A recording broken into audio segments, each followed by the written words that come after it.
Waalaikumsalam. Waalaikumsalam warahmatullahi wabarakatuh.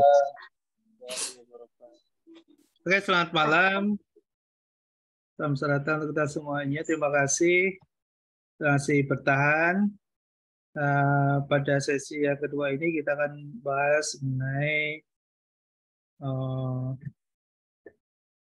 materi kita agak terkait juga ya di manajemen, teori manajemen, terkait dengan masih terkait dengan manajemen bisnis internasional ya.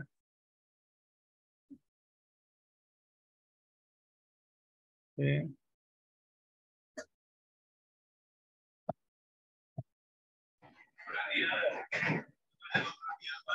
Apakah terlihat ini di slide?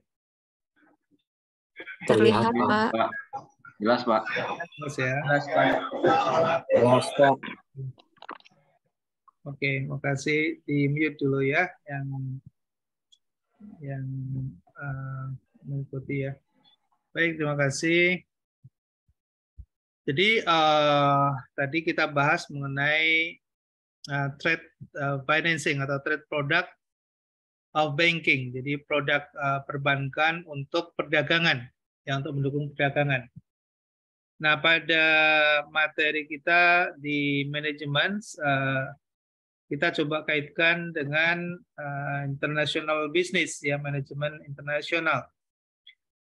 Kita dalam transaksi keuangan itu kan mengikuti dari transaksi bisnis, gitu ya. Ketika ada transaksi bisnis, maka apabila para pihak kemudian berada dalam suatu negara yang berbeda, maka tentu akan membutuhkan adanya transaksi internasional, gitu ya, transaksi internasional. Artinya bahwa transaksi internasional itu akan terjadi kalau ada perdagangan antar negara, gitu ya, ada transaksi bisnis antar negara. Nah, bagaimana negara atau seorang pebisnis yang berada di suatu negara tertentu bisa melakukan transaksi dengan negara lain? Maka di situ berarti ada suatu aktivitas yang diperlukan, yang dilakukan, gitu ya.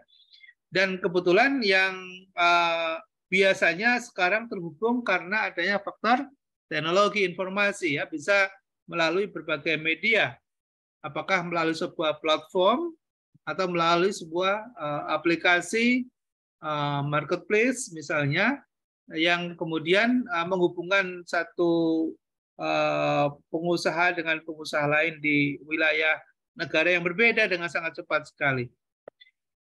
Nah, ini perlu suatu penanganan ya yang spesial, artinya ketika kita bicara dalam konteks local trading akan berbeda dengan yang akan kita hadapi ketika kita masuk dalam international trading. Kenapa? Karena kita butuh pastinya komunikasi, alat komunikasi yang baik, butuh bahasa yang bisa saling dipahami oleh kedua belah pihak.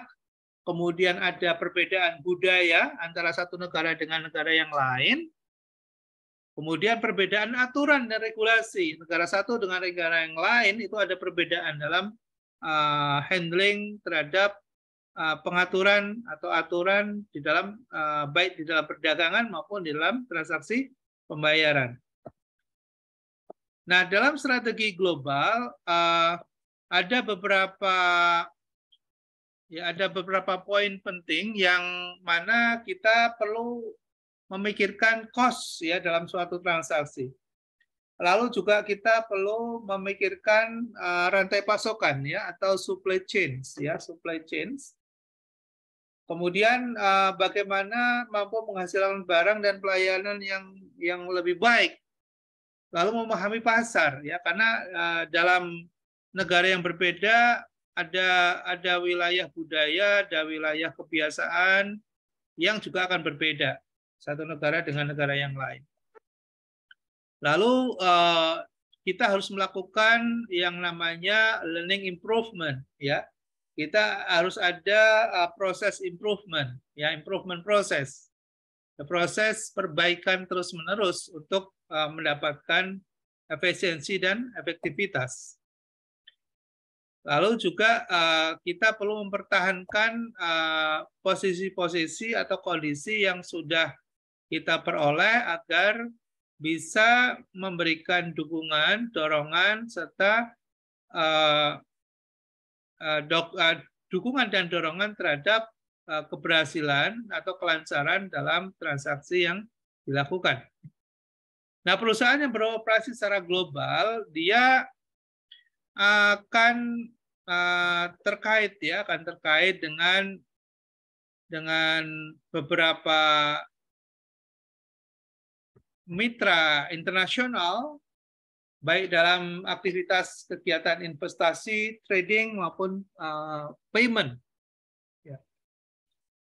Nah, kita juga bisa melihat atau menghadapi suatu korporasi yang beroperasi secara transnasional, ya, secara multinasional dalam berbagai negara, ya, yang kemungkinan juga korporasi ini beroperasi tidak hanya di satu negara, tapi di beberapa negara. Ya, misalnya katakanlah perusahaan di bidang otomotif misalnya, ya ada Honda, misalnya ada Yamaha, misalnya ada Suzuki, ada Toyota, gitu ya. Nah, itu di hampir setiap negara ada perusahaan-perusahaan itu yang beroperasi, misalnya. Lalu kalau kemudian bisa jadi, misalnya transaksinya kita dengan Toyota, misalnya yang ada di Thailand, gitu ya. Jadi kita misalnya melakukan transaksi dengan Thailand gitu ya untuk ekspor Toyota kita, misalnya dulu ada Toyota Kijang kita ya yang kita ekspor ke Thailand misalnya.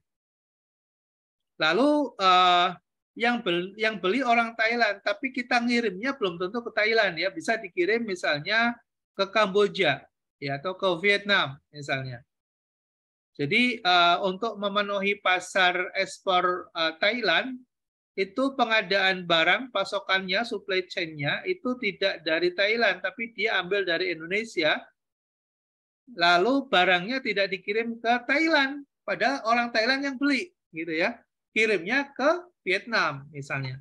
Nah, disitulah yang namanya multinational corporation. Jadi di sana ternyata ada kantor operasional juga yang ada di Vietnam atau di Kamboja yang merupakan multinational corporate ya.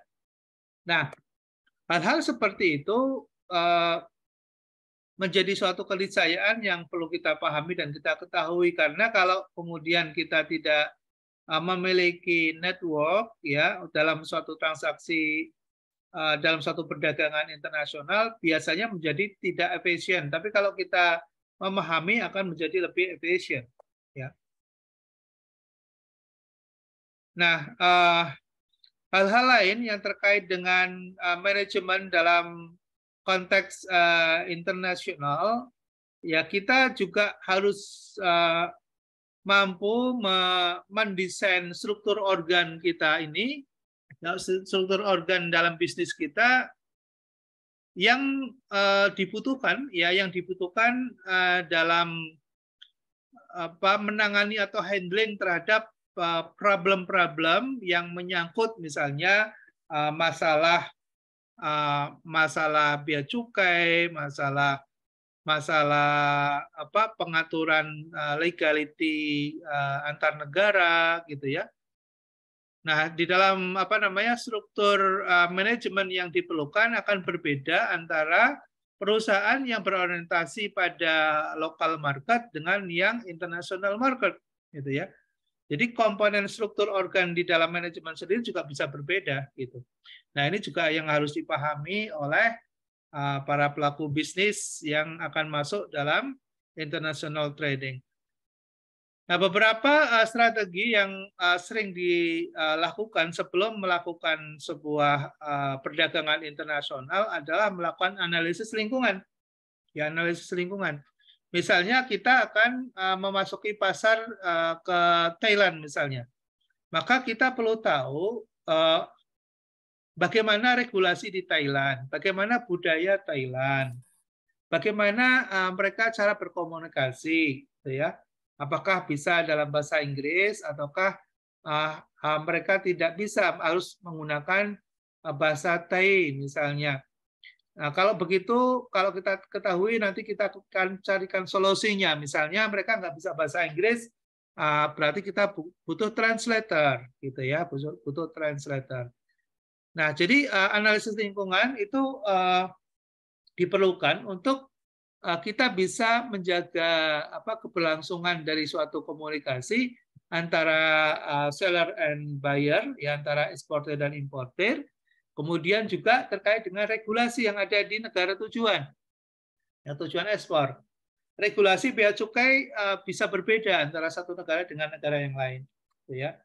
Misalnya di Eropa misalnya itu kalau kemudian kita mengirimkan barang dalam barang-barang yang berasal dari natural resources, dari sumber daya alam, apakah itu misalnya kayu ataukah misalnya dedaunan, herbal atau itu harus menggunakan standar HACCP ya. Nah, ketika kita misalnya tidak memiliki sertifikasi HACCP gitu ya, misalnya HACCP, maka kita bisa tertolak gitu ya, barang sampai di sana tapi barang tidak bisa dibongkar gitu ya. Nah, ada solusi barang mau ibaratnya ditenggelamkan gitu ya, dibakar misalnya, atau dikembalikan ke negara asal. Nah, itu kan biayanya jadi berlipat-lipat. Jadi kita juga harus tahu apa regulasi yang ada di dalam negara tujuan ekspor itu. Itu namanya analisis lingkungan. Kemudian menetapkan misi perusahaan. Jadi perusahaan juga harus menyesuaikan dengan kondisi pasar ya, pasar sasaran. Lalu kemudian menyusun strategi bagaimana agar kita bisa masuk ke negara tersebut gitu. Nah, kalau kita bicara model strategi yang sering digunakan dari analisis lingkungan, kemudian menentukan strategi, kita bisa lihat dari gambar slide ini. Jadi kita memiliki suatu organisasi yang pasti di dalamnya ada visi misinya, kemudian kita juga memiliki resources, lalu ada kebijakan, ada produk yang kita hasilkan. Nah, itu dianalisis dari sisi internal dan dari sisi eksternal, gitu ya. Atau menggunakan IFAS dan IFAS, ya, IFAS dan IFAS. Internal factor, ya, internal factor, sektor, dan eksternal faktor, sektor. Jadi kita mengenal dalam analisis SWOT, ya, analisis SWOT. Lalu kemudian setelah itu ada keputusan taktikal, kemudian strategi yang dilakukan harus bagaimana itu dilakukan. Ya. Nah, di dalam formulasi strategi yang lebih lengkap bisa seperti yang ada di dalam desain skema ini, gambar ya. Jadi kita lihat kompetitor kita, kemudian kekuatan kita ya, company strength, kemudian company resources, sumber daya yang dimiliki, lalu lingkungan kerja, lingkungan perusahaan, company culture, budaya dari perusahaan kita seperti apa, ada company weakness, ya, kelemahan yang dimiliki oleh perusahaan, dan customer kita seperti apa. Nah, disinilah yang kemudian kita susun vision mission statement kita. Lalu kemudian susun strategi. Nah, kemudian kita harus bisa memastikan core competitiveness kita di mana ya, core kompetensis kita di mana. Baru kemudian kita susun unit strategisnya. Ya, itu kurang lebih dari bagaimana kita mendesain suatu korporasi atau suatu organisasi bisnis yang kita akan orientasikan dalam pasar internasional ya ke market ke international market. Oke ya, ini penjelasannya tadi sudah dijelaskan. Pada intinya adalah bahwa kita perlu mengetahui dan menetapkan agar kita bisa masuk ya ke pasar internasional, maka kita perlu memiliki daya saing ya, punya competitiveness. Nah, untuk bisa bersaing, kita perlu juga mengetahui sebetulnya competitive priorities kita di mana. Nah, disitulah yang kemudian kita akan lakukan penguatan. Ya, jadi kemampuan dan kekuatan yang harus dimiliki oleh perusahaan untuk memenuhi permintaan pasar, ya, sesuai dengan kondisi permintaan atau market demand. Market demand yang ada di pasar internasional seperti apa, lalu kemudian kita tentukan untuk bisa masuk ke dalamnya. Oke ya, nah beberapa strategi pilihan yang bisa kita lakukan untuk masuk ke pasar internasional, kita bisa menggunakan pendekatan market segmentation. Kita bisa melakukan segmentasi pasar. Dan yang kedua, melakukan need assessment. Jadi setelah melakukan market segmentation, kita bisa lanjutkan dengan menggunakan need assessment.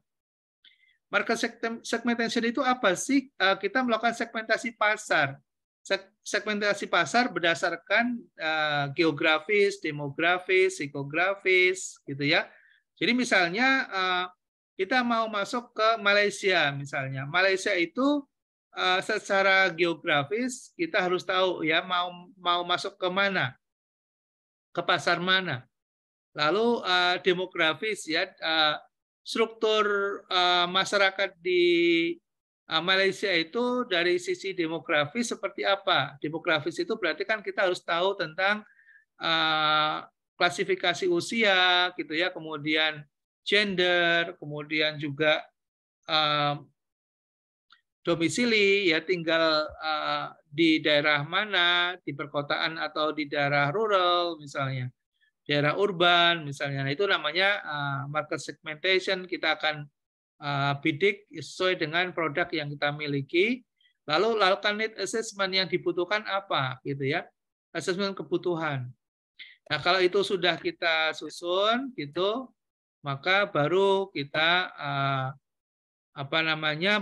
mendesain competitive priorities. Jadi apakah kita nanti akan andalkan atau unggulkan di sisi cost-nya sehingga kita bisa bersaing dengan harga yang ada di pasar sasaran kita. Misalnya di sana produk yang sama, katakanlah misalnya kita mau ekspor apa ini, misalnya aqua misalnya. Ya, aqua. Nah, aqua di sana apakah kita akan bersaing atau berkompetisi di harga atau di quality, di kualitas, atau di time, ya, kecepatan untuk melakukan delivery, atau bicara tentang customize, ya, flexibility misalnya. Nah, ini kita harus ketahui. Ya, lalu kita menyusun bagaimana kemudian ketika strategi sudah ditetapkan, lalu kemudian kita jalankan, ya, strategi kita seperti apa. Oke ya, nah berikutnya adalah kita menentukan strategi yang bisa berbasis pada beberapa elemen, ya. Kita bisa menggunakan strategi untuk di sisi stok atau persediaan, atau di layanan yang terstandar, ya. Jadi kalau kita misalnya apa yang kita sudah buatkan SOP untuk suatu sistem layanan itu bisa standar, sama ketika mereka beli di Jakarta misalnya akan sama dengan yang mereka beli misalnya di Kuala Lumpur misalnya, ya, di KL misalnya. Ya, assembly to order, begitu juga untuk melakukan order, ya. Lalu kemudian pengiriman order, ya customer service-nya untuk layanan yang disesuaikan dengan kebutuhan, customize misalnya. Nah, itu adalah pilihan-pilihan dalam proses strategi agar market kita bisa kita dapatkan market itu, ya. Oke ya, ini masih menceritakan tentang tadi ya flow strategi tadi. Ya, kita bisa misalnya pilihan ya sebuah strategi alur strategi, apakah menggunakan flexible flow atau menggunakan line flow misalnya. Flexible flow berarti kan alirannya lebih fleksibel. Aliran itu bisa aliran barang, bisa aliran uang, bisa aliran dokumen, atau line flow atau satu garis atau kita tentukan dulu, ya. Ada customize and low volume, ya. Jadi bisa aja disesuaikan dengan kebutuhan permintaan. Bisa nggak beli 1 unit, ya, beli nggak bisa nggak 10 unit, nah. Atau standardized and high volumenya, ya, atau distandarisasi dalam bentuk bundle atau bulk, ya. Jadi misalnya beli misalnya satu roll misalnya. Apakah boleh beli satu volume, apakah menggunakan standar tertentu yang tidak bisa di-customize, itu juga menjadi pilihan strategi. Ya, high performance design atau konsisten di quality. Ya, customization low cost atau kita mau fleksibel tapi harga tinggi, ya. Jadi kalau yang sebelah kiri itu pasti harga tinggi, yang sebelah kanan biasanya harganya lebih murah, ya. Karena sifatnya adalah mass production, kemudian standardized, konsisten, menjadi low cost, yang menjadi harganya menjadi murah. Itu pilihan strategi. Nah, dalam pandangan global ada beberapa strategi untuk mengurangi biaya, kemudian memperbaiki rantai pasokan, supply chains, kemudian menghasilkan barang layanan yang lebih baik, memahami pasar, belajar untuk memperbaiki operasional, mendapatkan dan mempertahankan proses bisnis yang efisien. Nah, itu adalah pandangan secara umum terkait dengan global management. Jadi ini ada beberapa contoh, misalnya di Meksiko gitu ya. Di Meksiko ada bagaimana cara mengurangi efisiensi biaya dengan membuat maquiladoras, zona perdagangan bebas. Jadi antara Amerika dan Meksiko ada sebuah perjanjian mengurangi biaya cukai. Jadi biaya barang masuk dan barang keluar itu biayanya dikurangi sehingga memiliki daya saing atau harganya menjadi murah di negara sasaran. Itu juga bisa menjadi salah satu strategi. Atau kita mendirikan pabrik di negara sasaran untuk lebih memudahkan proses produksi dan sekaligus layanannya. Itu juga strategi, ya. Nah, kalau di dunia internasional yang sangat populer adalah adanya WTO, ya. Ada WTO. Nah, sekarang menjadi G20, ya. Yang sekarang berlangsung di Bali, ya, dalam upaya untuk melakukan berbagai kesepakatan internasional untuk mengatur biaya, untuk melakukan regulasi bersama, sehingga negara-negara yang ikut dalam presidensi G20 tadi mendapatkan manfaat, ya, mendapatkan manfaat dengan biaya yang lebih murah, dengan regulasi yang lebih lunak, gitu ya, dan mendapatkan pasar yang lebih luas, gitu ya. Itu yang sekarang lagi dijalankan di Bali, ya. Oke, demikian sedikit penjelasan tentang international management. Ada yang mau ditanyakan? Silakan. Kalau ada. Kalau nggak ada, sampai di sini. Terima kasih atas atensinya. Mudah-mudahan manfaat. Dan selamat beristirahat ya, sudah terlalu malam. Oke, terima kasih. Assalamualaikum warahmatullahi wabarakatuh. Waalaikumsalam warahmatullahi wabarakatuh. Terima kasih, Pak. Terima kasih, Pak. Warahmatullahi wabarakatuh. Terima kasih, Pak. Terima kasih, Terima Pak. kasih semuanya. Terima kasih, Pak. Sama-sama. Terima kasih. Selamat malam.